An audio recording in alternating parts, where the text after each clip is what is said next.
Okay, so you wanted me to show you how to do rounded corners. Let's go ahead and jump into that really quick. It's actually really simple. All you have to do is use the rounded rectangle tool, sorry. And it's actually one of these ones right here. The rounded rectangle tool is part of it actually creates a shape. You have a few different ways that you can do it. You can do shape, path, or pixels. You could even just do path, because what path does is it creates a path, doesn't add any layers or anything like that. Shape creates a path, puts in a layer. You know, you don't really need that, so you could even just do path. Pixels, I believe you have to have a new layer for. Yeah, pixels you have to put in a new layer and it actually fills it in. We don't want that for this, so what you could actually use is just do path, and then say you want to put a rounded rectangle around this. Now your rounded corners are set up here, however big of a radius you want right there. So I chose 10 pixels. 10 pixels is going to be fine.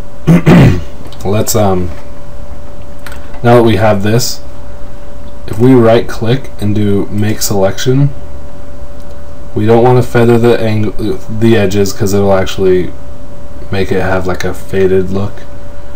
For this one we don't really want that, so we'll just hit OK, and we have our selection here. Now you can just delete it.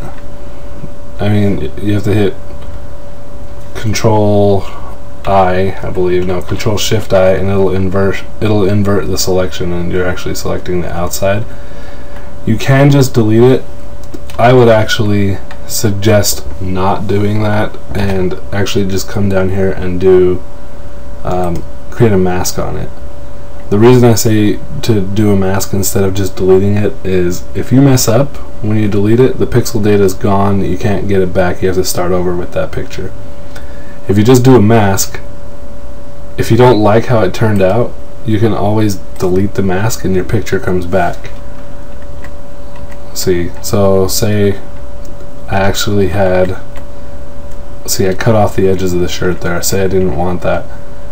We'll go back in, select the path tool, go right to the edge there, make selection,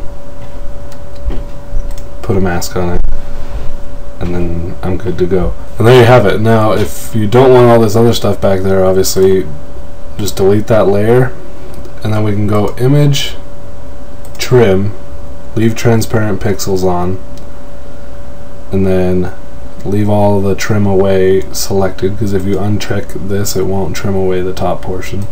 So we want it all to trim away, and hit OK. Now I trimmed it away, and the edges here are transparent. And then remember to, if you're going to save for web, remember to change it to where it's a PNG 24, so you actually get the transparency. And that's all there is to it. I mean, it's pretty basic stuff, so have fun.